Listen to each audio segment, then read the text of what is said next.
আসসালামু আলাইকুম প্রিয় নাটোরবাসী,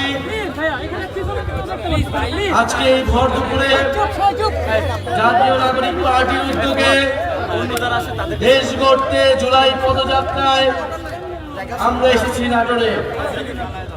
প্রিয় নাটোরবাসী,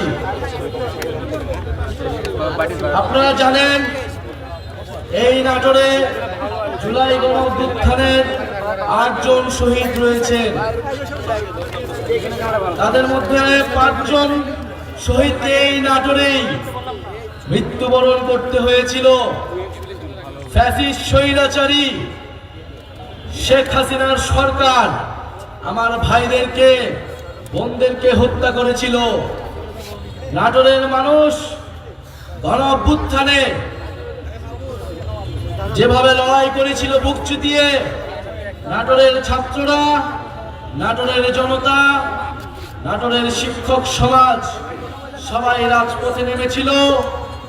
সকলের ঐক্যবদ্ধ প্রচেষ্টার মাধ্যমে আমরা ফ্যাসিবাদকে হটাতে সক্ষম হয়েছিলাম।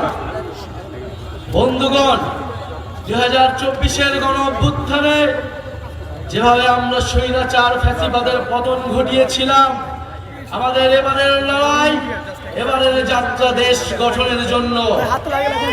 কারণ আমরা স্পষ্টভাবেই বলেছি যে ফ্যাসিবাদী সরকারের পতন হলেই হবে না, দেশ সংস্কারের মাধ্যমে নতুন করে এই বাংলাদেশকে গঠন করতে হবে।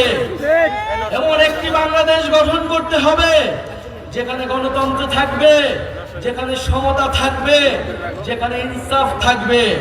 একটি দুর্নীতিমুক্ত বৈষম্যহীন বাংলাদেশ গড়া এই তরুণ প্রজন্মের, এই গণঅভ্যুত্থানের ছাত্র জনতার আকাঙ্ক্ষা।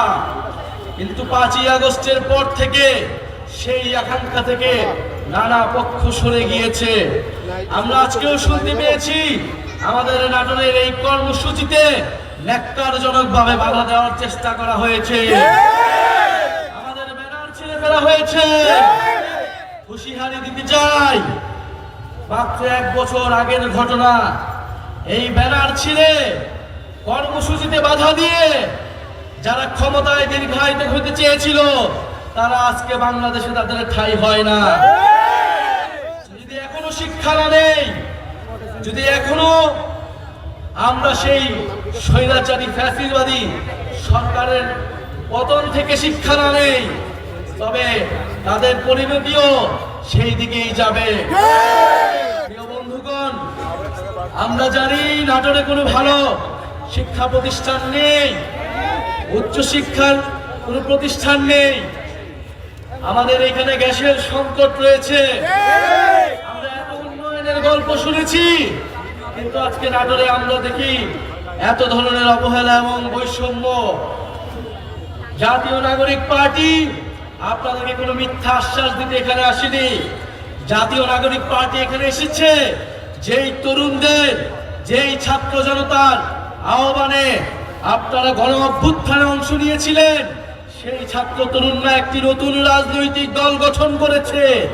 সেই তরুণরা এখন দেশ গঠন করতে চায়। আপনারা সেই তরুণদেরকে সহায়তা করুন, সেই ছাত্র জনতার পাশে এসে দাঁড়ান। আমরা বিশ্বাস করি ঐক্যবদ্ধভাবে আমরা যেভাবে ফ্যাসিবাদের পতন ঘটিয়েছিলাম, সেই একইভাবে আমরা এই বাংলাদেশ বিনির্মাণ করতে পারবো। প্রিয় বন্ধুগণ, আমরা বলছি দেশের মৌলিক সংস্কার প্রয়োজন। আমরা বলছি জুলাই ঘোষণাপত্র দিতে হবে। আমরা বলছি গণ অভ্যুত্থানের সাংবিধানিক স্বীকৃতি দিতে হবে। এই গণ অভ্যুত্থানে যে সকল ভাইয়েরা বোনেরা নেমে এসেছিল, যে সকল মানুষ শহীদ হয়েছিল, তাদের সেই শহীদি মর্যাদা রাষ্ট্রকে দিতে হবে। সংবিধানের স্বীকৃতি থাকতে হবে। এর জন্য আমাদের প্রয়োজন জুলাই ঘোষণাপত্র এবং জুলাই সনদ। আমরা কোনো ধরনের টালবাহানা, কোনো ধরনের ষড়যন্ত্র মেনে নেব না। প্রিয় নাটোরবাসী, আজকে যারা আপনারা অক্লান্ত পরিশ্রমের মাধ্যমে আজকের এই কর্মসূচিকে সফল করেছেন, সকল বাধা বিপত্তিকে তোয়াক্কা না করে মাঠে থেকেছেন, সেই নাটোর জেলার সকল স্তরের জাতীয় নাগরিক পার্টির নেতা কর্মীদের আন্তরিক ধন্যবাদ জানাচ্ছি। জাতীয় যুব শক্তি, শ্রমিক উইং এবং নাটোরের যারা ছাত্র সমাজ এসেছেন তাদেরকে জাতীয় নাগরিক পার্টির পক্ষ থেকে ধন্যবাদ এবং কৃতজ্ঞতা জানাচ্ছি।